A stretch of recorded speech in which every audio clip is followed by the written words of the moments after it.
It is correct that there is a correlation between the energy field of an entity of your nature and planetary bodies. For all material is constructed by means of the dynamic tension of the magnetic field. The lines of force in both cases may be seen to be much like the interweaving spirals of the braided hair. Thus, positive and negative wind and interweave, forming geometric relationships in the energy fields of both persons and planets. The negative pole is the South Pole, or the lower pole. The North, or upper pole, is positive. The crisscrossings of the spiraling energies form primary, secondary, and tertiary energy centers. You are familiar with the primary energy centers of the physical, mental, and spiritual body complex. Secondary points of the crisscrossing of positive and negative center orientation revolve about several of your centers.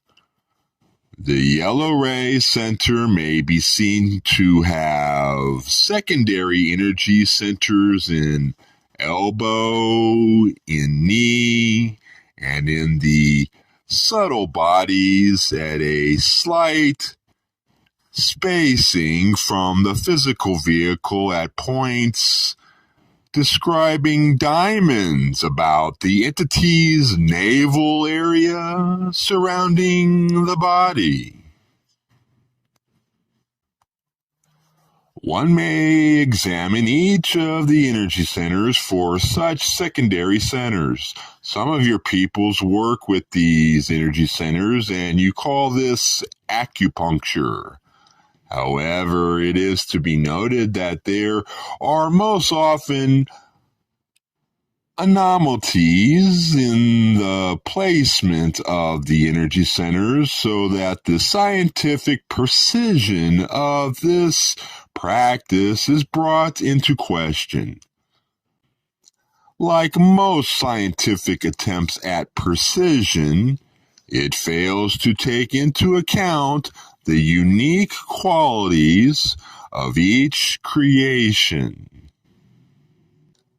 The most important concept to grasp about the energy field is that the lower or negative pole will draw the universal energy into itself from the cosmos.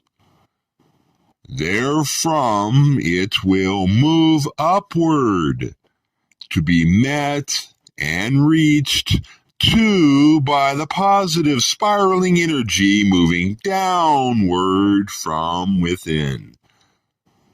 The measure of an entity's level of ray activity is the locus, wherein the South Pole outer energy has been met by the inner spiraling positive energy.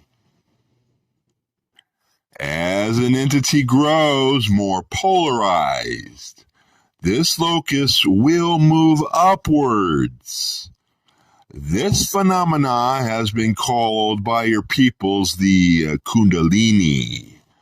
However, it may better be thought of as the meeting place of cosmic and inner, shall we say, vibratory understanding.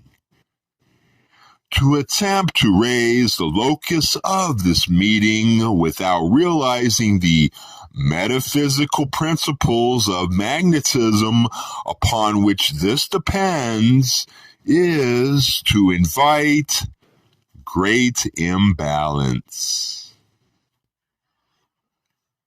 The metaphor of the coiled serpent being called upwards is vastly appropriate for consideration.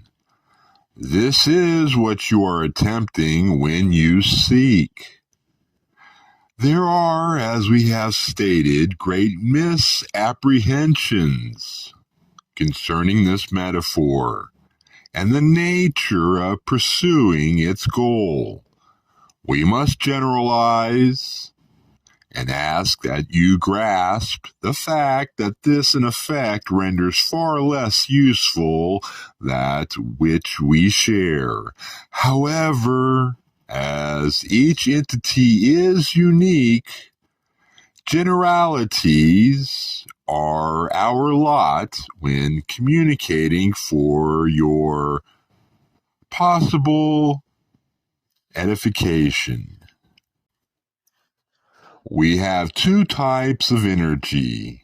We are attempting then, as entities in any true color of this octave, to move the meeting place of inner and outer natures further and further along or upward along the energy centers.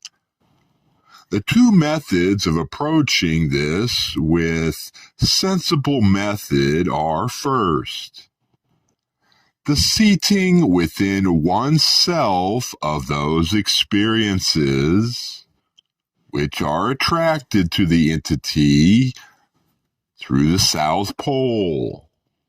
Each experience will need to be observed, experienced, balanced, accepted, and seated within the individual. As the entity grows in self-acceptance and awareness of catalysts, the location of the comfortable seating of these experiences will rise to the new true color entity.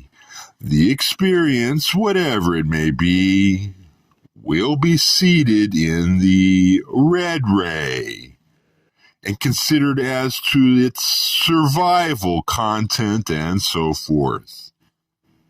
Each experience that one has will be sequentially understood in terms of first survival, then in terms of personal identity, then in terms of social relations, then in terms of universal love, then in terms of how the experience may beget free communication, then in terms of how the experience may be likened to universal energies, and finally in terms of the sacramental nature of each experience. Meanwhile, the Creator lies within. In the North Pole, the crown is already upon the head, and the entity is potentially a god. This energy is brought into being by the humble and trusting acceptance of this energy through meditation and contemplation of the self and of the Creator. Where these energies meet is where the serpent will have achieved its height. When this uncoiled energy approaches universal love and radiant being, the entity is in a state whereby the harvestability of the entity comes nigh.